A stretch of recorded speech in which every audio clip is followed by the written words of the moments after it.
Happy Boxing Day and Merry Christmas in arrears. Yeah, season's greetings, everyone. Welcome to Girls on Vibe TV. You already know what Girls on Vibe TV is all about. Yes, on this show, the festive episode, we have so much lined up for you.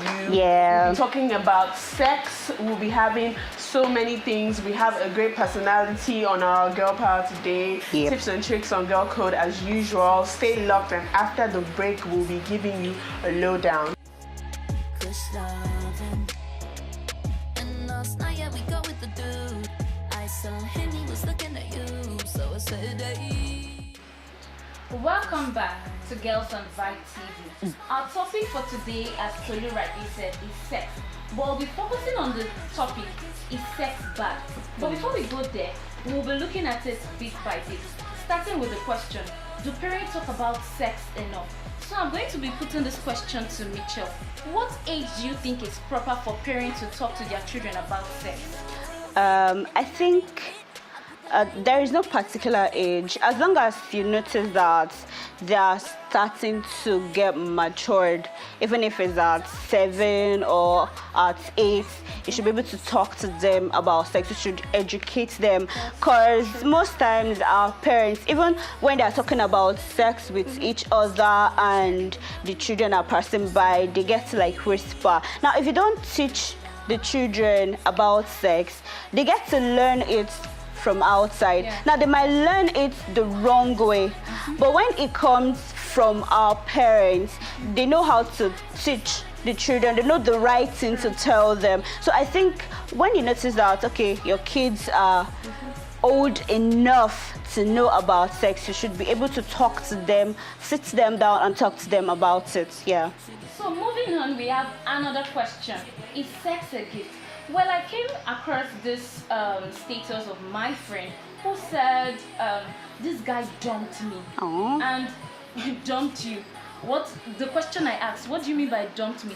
Well, he used me, he had his way with me. Aww. What was she meaning? Like the guy had sex with her. you. So my question is this: if sex is a gift, what is it really in relation with the kind of gifts we receive on Christmas Day, whereby a person You is wrap it given up. a gift, Yeah. then the person who is receiving the gift is actually not contributing to the second person Wow. who is giving the gift. Is sex like that too? Is sex really a gift from a party to another party, and that party who is receiving not giving? Well, I think that, in my own opinion, in that scenario, I don't think sex is a gift. Sex is a mutual thing. Yes. It's consensual, and I don't think that you were, unless it's rape, I don't think you were forced or dragged into it. So it was mutual and it was consensual, and so it's not a gift. If anything at all, you were both giving each other. So maybe it was Boxing Day like today and you were exchanging presents. So in the light of the festive period, don't forget to check my handle at Too High Up. I'll be having a mini giveaway for you guys, because I'm the cool one and my co-presenters have decided to be lame as hell. But yes, sex is not a gift unless it is unless you look at it from the point that it is done consensually and then both of you are giving each other something. Otherwise, you're both exchanging energy and everything. But on a normal day, sex is just a beautiful thing. Yeah. Now the last question before we move on to the topic: is sex worth the hype? Like when we were little, we hear from our parents that sex is only for the adult, sex is this, sex is that. So we grew up with that notion that sex is just for this particular kind of people. We are not to do this, we are not to do that. So is sex really that big? Is it a big deal? Well, it depends on how you look at it. Okay. Yeah, because when you hear sex, at the end of the day, when you actually get to do it, you might not really feel, you'll be like, so this is what they are talking about. Yeah, it depends on your experience about it. That's my opinion on that. It depends on your experience about it. I just think that generally anything that has been sort of idolized eventually is not what they hype.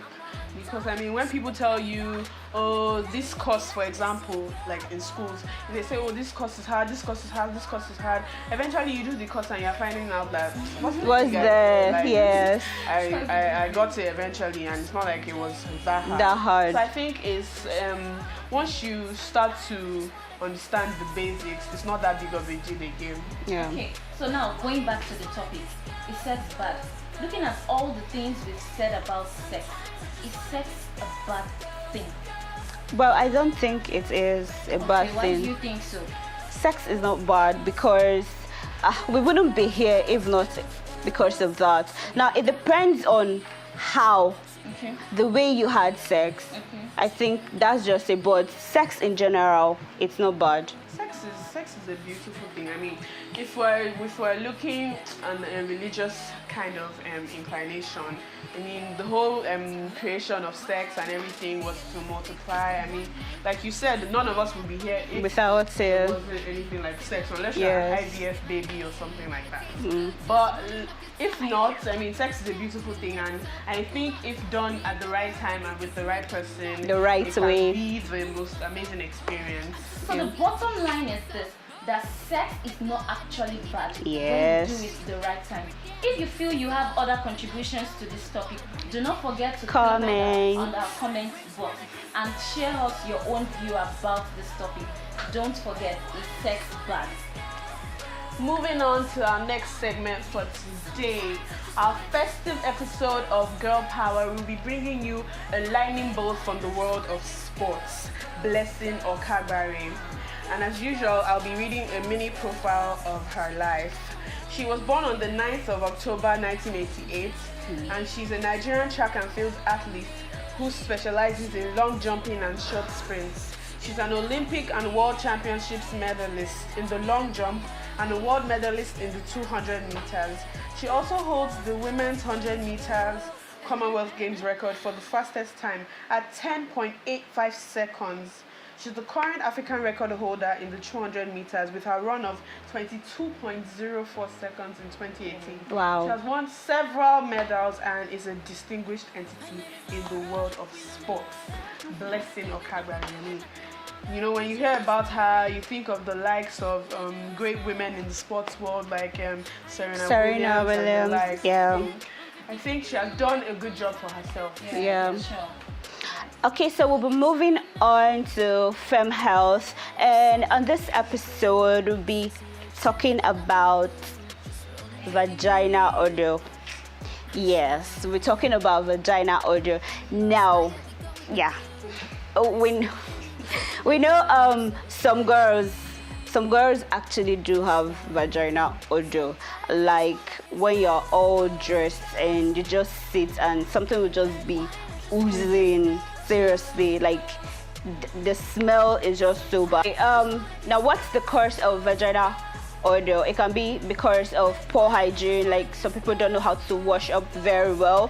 It can be because some people wear their pads, their tampons for a very, very long time, and it can also be because of too much sweat, like you wear the bad underwear in a very hot weather. Now this can actually cause vagina odor. Now, what is the remedy if you already have vagina odor, or how to avoid it? Is just very good hygiene, know how to wash very well, don't wear your tampons for a very, very long time. Now, if you have vagina odor, you can use essential oils like coconut oil or tea tree oil. You can use them to lubricate, and this will actually feed the odor. So that's all we have for you in Femme Health. Now moving on to girls' code. Today we'll be talking about how to choose the right makeup for your skin type. We all know that mismatched foundation can be so unflattering. Very bad. We also know exaggerated eyeshadows are Cheers. killing. Very. But how many of us do take time to check ourselves that what is my skin type, what kind of makeup should I use. Exactly. So in this particular segment, we'll be looking on a particular makeup because we can't go on to look at all of makeup. them. Yeah. So we're looking at a particular makeup, which is the foundation. Okay. First, you need to determine your skin type. Okay. We have different skin types. We have the oily skin, we have the dry skin, we also have the one that is mixed. So you need to determine your skin type. When you are oily, you don't need much foundation on your face. Yeah. Secondly, you should choose the right color. When you go into a shop that you want to buy a foundation, you could get different color. You apply the shade under your jaw. So not the one Four that shades. fits. Now the one that fades easily, like the one that fades very well, that becomes invisible, is the best fit for you. Yep. So the one that doesn't fade is the one that is either light or too dark for your skin. Yeah. So I advise you all, when you do this for your foundation, you will really be good with your makeup. Okay, thank you very much, Stella. So that's all we have for you on Girls Today. Season's greetings once more. Don't forget to High Up says she has something for you guys. Yes. Yeah. So Yes, that's all we have today on the show. Yes. Thank you for staying tuned. don't forget to subscribe at Vibe TV NG on all our social media networks. Comment also, join the conversation. And don't forget to follow us on our private Instagram handles at 2_high_up. 2 high up is your girl. And _ Mitchell Official. And that's Stella Maris is it. All right, bye guys.